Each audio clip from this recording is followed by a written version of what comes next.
বিসমিল্লাহির রহমানির রহিম। আসসালামু আলাইকুম রহমতুল্লাহি ওয়া বারাকাতুহু। 2 দিন আগে একটা ভিডিও দেখলাম, এনসিবির সাজ্জিদ আলম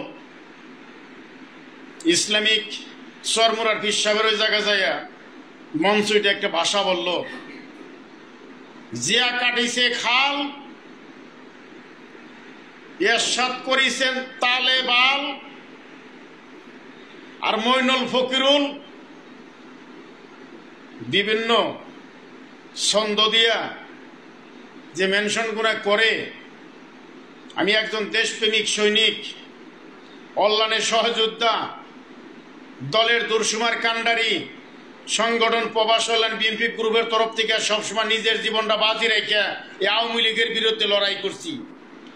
সাজ্জিদ আলম, আমার মতো ফুলা তোর যদি সামনে পাইতো, তোর চৌরাইতি তোর দাঁতের মুড়িতে দিয়াছিল, তোর কান পট্টি গরম করে দিতাম শুয়োরের বাচ্চা। এক সময় করছে আওয়ামী লীগ, এক সময় করছে বিলাটি বাস্টার ছাত্রলীগ, খানকির ফুলা। মহান স্বাধীনতার ঘোষক শহীদ প্রেসিডেন্ট জিয়া রহমানের নাম কিনে কি বলো, জিয়া কাটিছে খাল, এরশাদ করিছে তালেবাল, আর মইনুল ফকিরুল কি করিছে সুদানের ফুলা। যতগুলো এনসিবির নেতা আছে, আমি তোকে প্রত্যেকটা নেতাকে চ্যালেঞ্জ করলাম, খানকির ফুলারা 2024 সালে 7ই জানুয়ারির নির্বাচনের আগে তোকে একটা ভিডিও তোকে অনলাইনে ক্যামেরা কেউ দেখি নেই, তোকে আমরা চিনি নেই।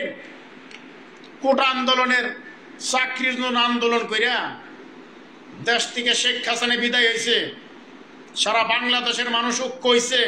আমাদের নেতার নির্দেশে দফা এক দাবি এক, শেখ হাসিনার পদত্যাগ।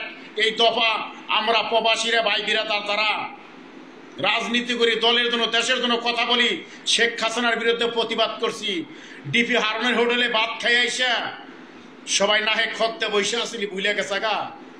তোরা দল করছে, আমাদের কোনো দুঃখ নাই, কিন্তু বিএনপির নেতা কর্মী নিয়ে মেনশন করবি খুব ভাইবে চিন্তা। আর যারা বিএনপির বড় বড় পদে বসে আছেন, যদি প্রতিবাদ না করতে পারেন দলে থেকে পদত্যাগ করবেন।